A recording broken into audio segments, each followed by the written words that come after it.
Hello guys, আশা করি সকলেই ভালো আছেন। ফাইনালি স্যামসাং তাদের এ সিরিজের নতুন চমক স্যামসাং গ্যালাক্সি A17 5G নিয়ে আমাদের সামনে হাজির হয়েছে। দেখতে গেলে ফোনটা 6GB র্যাম ও 128GB স্টোরেজ ভেরিয়েন্টে বাজারে এসেছে প্রায় 24,999 টাকা অফিসিয়াল প্রাইস ট্যাগ নিয়ে। এই ফোনে আমরা যা যা পাচ্ছি তা দেখে আপনার চোখ কপাল উঠতে পারে। আর তার কারণ একটাই, স্যামসাং এই ফোনটিতে এমন একটা ফিচার দিয়েছে যা এই প্রাইস সেগমেন্টে কেউ কখনো ভাবেনি। আজকে আমরা এই ফোনটা সকল খুঁটিনাটি গেটে দেখবো, আবার দেখবো দাম অনুযায়ী কোন জিনিসটা মারাত্মক ভালো আর কোন জিনিসটা দেখলে মনে হবে স্যামসাং এটা আবার কি করলো। আর তার পাশাপাশি 25,000 টাকা বাজেটে এটাই সেরা অপশন নাকি অন্য কোনো অপশন আছে তাও একদম ক্লিয়ার করে বলে দেব। তার আগে আপনার কাছে অনুরোধ থাকবে, লাইক, কমেন্ট, শেয়ার এবং সাবস্ক্রাইব কিন্তু মাস্ট করবেন। স্টার রূপকথা ইউটিউব চ্যানেল থেকে আমি আকাশ আছি আপনাদের সাথে। তো চলুন শুরু করা যাক।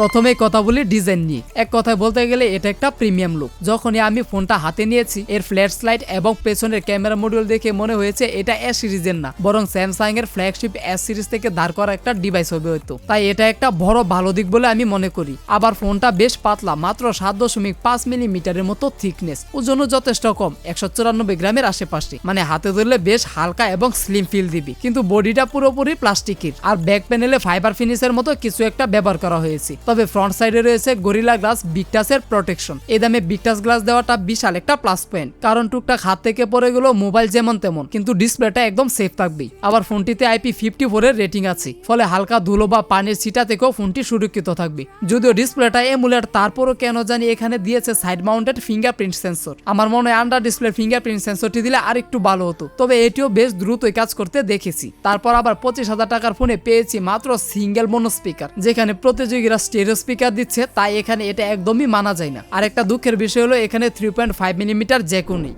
চলুন এবার আসি ডিসপ্লেতে, যেখানে স্যামসাং এর আসল জাদু লুকিয়ে আছে। এই ফোনটাতে আমরা পাচ্ছি 6.7 ইঞ্চি সাইজের একটি সুপার এমুলেট ডিসপ্লে, যা ফুল এইচডি প্লাস রেজলিউশনের। আপনারা জানেন এমুলেট ডিসপ্লে মানে ডিপ ব্ল্যাক আর ভাইব্রেন্ট কালার। আবার বাইরের করারও ডিসপ্লে দেখতে কোনো সমস্যা হবে না, কারণ এতে আছে 800 নিটস পর্যন্ত হাই ব্রাইটনেস মোড। তবে ডিসপ্লের ক্ষেত্রে এখানে বড় দুটো কিন্তু আছে। প্রথমটি হচ্ছে ফোনটিতে দেওয়া হয়েছে মাত্র 90 হার্টজের রিফ্রেশ রেট। দেখুন ভাই, 25,000 টাকা দিচ্ছেন, এখন সব ব্র্যান্ডে এই দামে 120 হার্টজ অফার করতেছে। 90 হার্টজ ভালো, কিন্তু 120 হার্টজ হলে স্ক্রলিং এক্সপিরিয়েন্স আরো স্মুথ হতো। তারপরে ফোনটার সব থেকে বড় দুর্বলতা হলো এর ডিসপ্লে ডিজাইন। সামনে আছে বিশাল বড় ওয়াটার ড্রপ নচ, যা বহু বছর আগের ডিজাইন। আর বেজেলের দিক থেকে দুই পাশ এভারেজ হলো নিচে তুলনামূলকভাবে একটু বেশি মোটা করে ফেলেছি। আমার কথা হচ্ছে এত ভালো ডিসপ্লে, কিন্তু এই ডিসপ্লে ডিজাইনটা ফোনটাকে অন্যান্য প্রতিযোগীদের তুলনায় অনেকটা পিছিয়ে দিয়েছে। একজন টেক রিভিউয়ার হিসেবে আমার মনে হয়েছে এই দামে এই ডিজাইনটা সত্যি বেমানান। এক কথায় ডিসপ্লে ভালো কিন্তু পুরনো, যে কারণে আপনি এই ফোনটা কিনবেন। এবার সেই টপিকটা নিয়ে আলোচনা করব।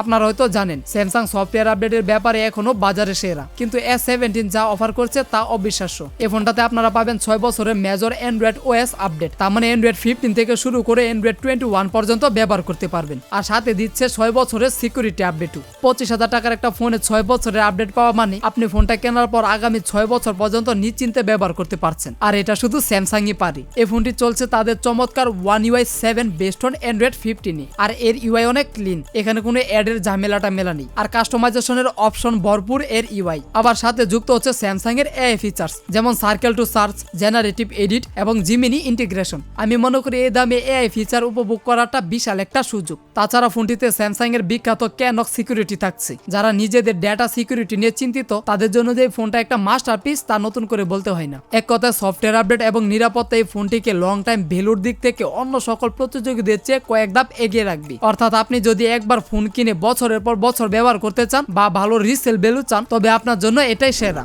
এবার আসি হার্ডওয়্যারের দিকে। গ্যালাক্সি A17 ব্যবহার করা হয়েছে স্যামসাং এর নিজস্ব Exynos 1330 প্রসেসর। এটি একটি 5 মিলিমিটারের চিপসেট, যা ব্যাটারির দক্ষতার জন্য খুবই ভালো। নর্মাল অ্যাপস ব্যবহার, সোশ্যাল মিডিয়া, ব্রাউজিং এসব ক্ষেত্রে আপনি কোনো সমস্যা পাবেন না। One UI 7 এর অপটিমাইজেশন ভালো হওয়ার কারণে এক্সপিরিয়েন্স স্মুথই থাকবে। এরপরও কিছু ক্ষেত্রে অ্যাপ ওপেনিং বা মাল্টিটাস্কিংয়ে কিছুটা চপি ফিল মনে হতে পারে। এই ফোনটা অফিসিয়ালি 128GB ভেরিয়েন্টটি 24,999 টাকা, আর 8/128GB ভেরিয়েন্টটি 26,999 টাকা এবং 8/256GB ভেরিয়েন্টটি 30,999 টাকায় পাওয়া যাচ্ছে। একটা কথা ক্লিয়ার করে বলতে চাই, যারা গেমিং করার জন্য ফোন খুঁজছেন তাদের জন্য কিন্তু এই ফোনটি নয়, কারণ 25,000 টাকা বাজেটে আমরা যে শক্তিশালী চিপসেট আশা করি Exynos 1330 সে পর্যায়ে নেই। BGMI বা COD'র মতো গেমসে ফ্রেম রেট 30 FPS পর্যন্ত লক পেয়েছি, যা এই বাজেটের ফোনের জন্য খুবই হতাশাজনক। যদি আবার ভবিষ্যতে আপডেটের মাধ্যমে 60 fps এর সাপোর্ট আসতে পারে, কিন্তু out of the box gaming experience মোটেও ভালো না। আবার দীর্ঘ সময় গেম খেললে ফোনটা গরম হলেও থার্মাল থ্রটলিং কন্ট্রোল মোটামুটি ভালোই, কিন্তু পারফরমেন্স যেহেতু নিজেই কম তাই লাভ হচ্ছে না আর কি। এক কথা যারা গেমিং বা টপ নচ পারফরমেন্স চান তাদের জন্য এটা অবশ্যই একটা মন্দ দিক। ক্যামেরার দিক থেকে স্যামসাং এর একটা বড় চমক আছে, এতে আছে ট্রিপল ক্যামেরা সেটআপ, যার মধ্যে প্রথমটি হচ্ছে ওআইএস এর সাপোর্ট সহ 50 মেগাপিক্সেলের মেইন ক্যামেরা, দ্বিতীয়টি 5 মেগাপিক্সেলের আলট্রা ওয়াইড এবং তৃতীয়টি 2 মেগাপিক্সেলের ম্যাক্রো সেন্সর। আবার সামনে আছে 13 মেগাপিক্সেলের সেলফি ক্যামেরা। এ দামে মেইন ক্যামেরায় ওআইএস এর সাপোর্ট থাকাটা বিশাল একটা প্রো, কারণ দিনের আলোতে বা কম আলোতে হাত কাঁপলেও ছবি ঝাপসা হয় না। এটা দিয়ে তোলা ছবিগুলোতে ডিটেলস, ডাইনামিক রেঞ্জ এবং কালার টোন খুবই ভালো দেখতে পেয়েছি, কিন্তু আলট্রা ওয়াইড লেন্সটা তেমন একটা কাজের না, পর্যাপ্ত আলোতে কোনো মতে কাজ চলে আর কি। আবার কম আলোতে ছবিগুলো বেশি নয়েজি হয়ে যায়। অন্যদিকে ম্যাক্রো সেন্সর তো শুধু নাম দেখানো মাত্র, এক কথায় কোনো ডিটেলসই নেই এখানে। আবার ভিডিও রেকর্ডিং এর ক্ষেত্রে ফোনটা ভয়ানকভাবে পিছিয়ে আছে। মেইন ক্যামেরা এবং ফ্রন্ট ক্যামেরা এই দুটোতে আপনারা সর্বোচ্চ 1080 পিক্সেলে 30 fps এ ভিডিও রেকর্ড করতে পারবেন। এই যুগে তো 4K দূরের কথা, 1080 পিক্সেলে 60 fps বা 2K এর কোনো অপশনই নেই। আপনার যদি প্রায়োরিটি থাকে ভিডিওতে, তবে এটা একটা আপনার জন্য বিশাল কনসার্ন হতে পারে। অন্যদিকে ফোনটিতে দেওয়া হয়েছে 5000 এমপিয়ারের একটি শক্তিশালী ব্যাটারি। Exynos 1313 চিপসেটটি যেহেতু 5 ন্যানোমিটারের, তাই ব্যাটারি অপটিমাইজেশন দুর্দান্ত। সাধারণ ব্যবহারে আপনারা সহজে 7 ঘন্টার বেশি স্ক্রিন অন টাইম পাবেন। আবার এটাতে 25 ওয়াটের চার্জিং সিস্টেম থাকলেও দিয়েছে মাত্র 15 ওয়াটের চার্জার, যেখানে এই বাজেটে অন্যান্য ফোনে 45 থেকে 80 ওয়াট পর্যন্ত চার্জিং সিস্টেম পাওয়া যাচ্ছে, সেখানে এই ফোনটি 25 ওয়াট দিয়ে চার্জ করতে প্রায় 1.5 ঘন্টার বেশি সময় লাগছে, যা এই বাজেটে প্রতিযোগীদের তুলনায় অনেকটা কম। তাই বলতে হয় ব্যাটারি ব্যাকআপ ভালো, কিন্তু চার্জিং স্পিড নেতিবাচক। আমরা এখন ভিডিওটির শেষ ধাপে এসে গেছি। এখন প্রশ্ন হচ্ছে স্যামসাং গ্যালাক্সি A17 25,000 টাকায় কি ভ্যালু ফর মানি? তা জানতে দাম অনুযায়ী ফোনটির ভালো দিকের কথা বলতে গেলে প্রথমে বলতে হয় 6 বছরের সফটওয়্যার আপডেট ও সিকিউরিটি আপডেট পাচ্ছি। আবার সুপার এমুলেট ডিসপ্লে ও গরিলা গ্লাস বিটাসের প্রোটেকশনও পাচ্ছি। সাথে 50 মেগাপিক্সেল ক্যামেরায় ওআইএস এর সাপোর্ট পাচ্ছি। আবার ক্যানক সিকিউরিটির পাশাপাশি এআই ফিচার পাচ্ছি। এখন দাম অনুযায়ী ফোনটির মন্দ দিকের কথা বলতে গেলে আউটডেটেড ওয়াটার ড্রপ নচ ও বড় বেজেলের ডিজাইন দেখতে পেয়েছি। আবার পেয়েছি Exynos 1330 প্রসেসর, যা গেমিং এর বেলায় খুবই দুর্বল। তারপর আবার ভিডিও রেকর্ডিং এর ক্ষেত্রে 1080 পিক্সেলে 30 fps এর সীমাবদ্ধতা। আবার সিঙ্গেল স্টেরিও স্পিকার ও মোটামুটি ধীর গতির 25 ওয়াটের চার্জিং। এখন কথা হচ্ছে ফোনটি কে বা কারা কিনবেন অথবা কাদের জন্য কেনা উচিত। আপনি যদি এমন একজন সাধারণ ইউজার হন যিনি দীর্ঘ 4 বা 6 বছর বা তারও বেশি সময় ধরে একটা ফোনই ব্যবহার করতে চান, পারফরমেন্স নিয়ে খুব একটা মাথা ব্যথা নেই, কিন্তু স্যামসাং এর ব্র্যান্ড ভ্যালু, নিরাপত্তা ও ক্যামেরায় ওআইএস এর সাপোর্ট চান, তাহলে চোখ বন্ধ করে কিনতে পারেন A17। কিন্তু যদি পারফরমেন্স, ডিসপ্লে বা ফাস্ট চার্জিং বেশি প্রয়োজন হয়, তবে 25,000 টাকা বাজেটে আমার জানা মতে এর চেয়েও ভালো কিছু বিকল্প আছে, যেমন OnePlus এর Nord CE4 লাইট ফোনটি। এই ফোনটিতে পাবেন 120 হার্জের এমুলেট ডিসপ্লে, আরো পাওয়ারফুল চিপসেট এবং বিশেষ করে 80 ওয়াটের ফাস্ট চার্জিং। গেমিং ও ফাস্ট চার্জিং এ এটি A17 থেকে অনেকটা এগিয়ে।